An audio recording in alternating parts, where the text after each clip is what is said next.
What is going on, ladies and gentlemen? My name is Nikolai Espresso, and today we're going to be talking about something that is not anything Modern Warfare Mastered, Infinite Warfare, Black Ops 3. Instead, we're going to be taking a look at something that might be Call of Duty 2017, might not be, but more so discussing a rumor that's been around for quite some time. That being the rumor of Call of Duty Generations or Call of Duty Bloodlines, whichever you would prefer.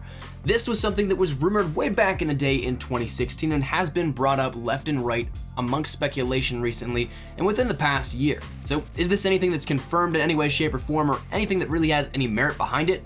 Not really, but it is really interesting, and some of the stuff we'll talk about today really gets you thinking. And a Reddit post by the user Dynasty Duke makes some rather interesting points. So we're gonna take an objective view at this rumor, assess the ideology and how it could work, and ultimately, is it possible that it will be happening? So that said, strap on your tinfoil hats and get ready, because we got some stuff that might make your brain melt a little bit and might ultimately prove a new way to look at this rumor that is now about a year old. So the rumor has it that Bloodlines will be something that takes place across a connection of generations of a family, bloodlines if you will, but the title never specifies the exact duration of this bloodline, this generational tie that continues for years of fighting and wars.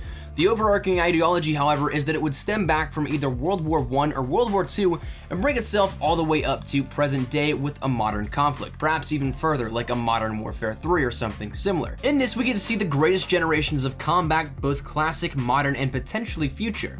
For a franchise like Call of Duty that has essentially done everything your mind can think of in terms of conflict based on factual evidence and plausible future science, what else is there that can be done for the brand that can continually innovate the game to a point where there is something brand new and still classic?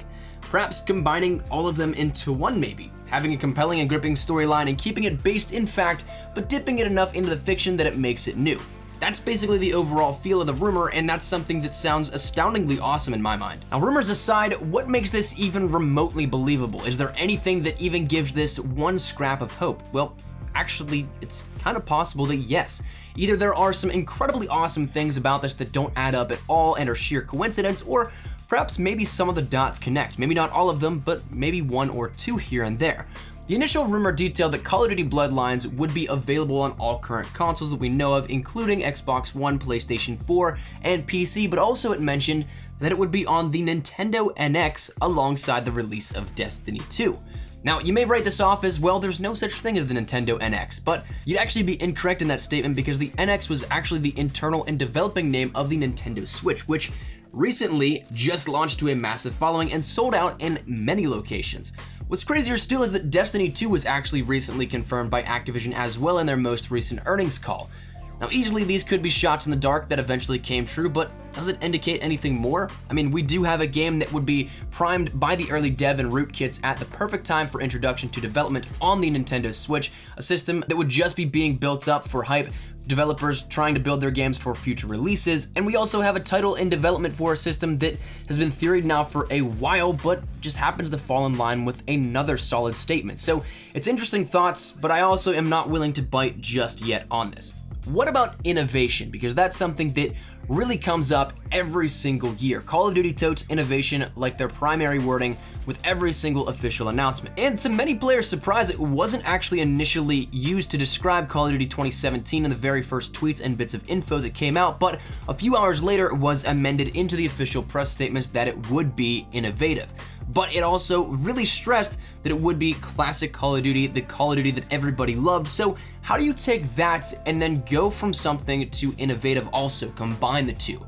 Because how do you go from combat that you've known for a decade, from Call of Duty 1 all the way up to Call of Duty Ghosts, and say innovative? How do those two things cross over and become a brand new unique substance? The answer to that is perhaps by addressing a brand new narrative that spans nearly 100 years. That's never been done in Call of Duty before, but also sticks to boots on the ground Call of Duty, the classic Call of Duty that everybody knows and loves. And of course, also in a multiplayer sense, this could work out fantastically. Notice how in Advanced Warfare you have weapons like the Sten, which were not Advanced Warfare era weapons in multiplayer. Notice how in Black Ops 3 you had the HG40, the PPSH, the M16, and a bunch of other weapons that didn't really fit and stem from the World War era to Vietnam to present day eras as well. The multiplayer could easily take weaponry into account across various eras of time, and even maps were different. Black Ops 3 had the map Infection set from the World War era, but here we are playing on it with DNI, thrusters, advanced tech, all that playing on the battlegrounds of the Great War. Granted, the multiplayer backstory of Black Ops 3 could take this into account because it was a simulation. That could be the explanation here for it, but it also doesn't discount the idea that the model could work. And ultimately, from a business standpoint, in the terms of Activision's viewpoint, it could work out especially well for multiplayer, because if you take the magnitude and the endless amounts of weaponry from World War all the way up to the modern era, you have an insane amount of weapons to pull from, and ultimately, what many people may end up hating, but also doesn't look like it's going to go away at any point in time, you could also use a ton of DLC weapon possibilities here that will most likely come in supply drops.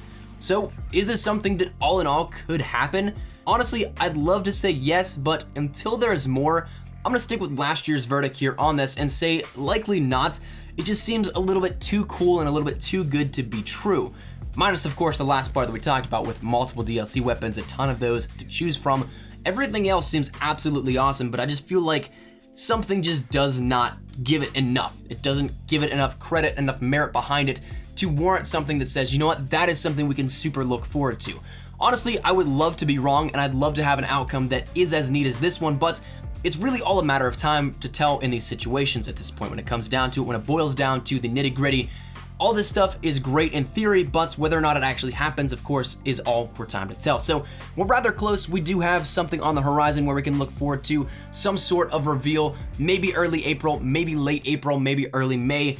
One of those three is definitely going to come out, and so we don't have much time to wait for it, but it certainly is very interesting to think about up until this point. So that said, that's going to wrap it up. I would love to hear your thoughts here down there in the comment section down below on this. What do you guys think of this? Have you guys heard of Bloodlines Generations, this rumor? And if so, did you guys like the idea from the get-go? Do you like it now? Whatever it may be, love to hear your thoughts down there in the comment section down below. But if you guys did enjoy the video, make sure you drop a like down below. And of course, if you guys are new to the channel, make sure you guys subscribe to stay up to date with everything Modern Warfare Remastered, Black Ops 3, COD 2017, Infinite Warfare, all that good stuff. We got you covered here up on the channel. If you guys want to follow me over on Twitter, that's the best place to get connected with me here outside of YouTube. I practically live on Twitter, so if you guys want to strike up a conversation, ask me a question, whatever it may be, that link is down there in the description below if you guys want to toss a follow. And finally, if you guys want to check out either of the two videos on screen right now, I think you guys will enjoy them. One takes you to a secret Black Ops 2 camo that you might never have known about. It's one of two camos listed in Call of Duty history that have never been released. And additionally, the other one will take you inside the look of the idea of a Modern Warfare 2 remastered. So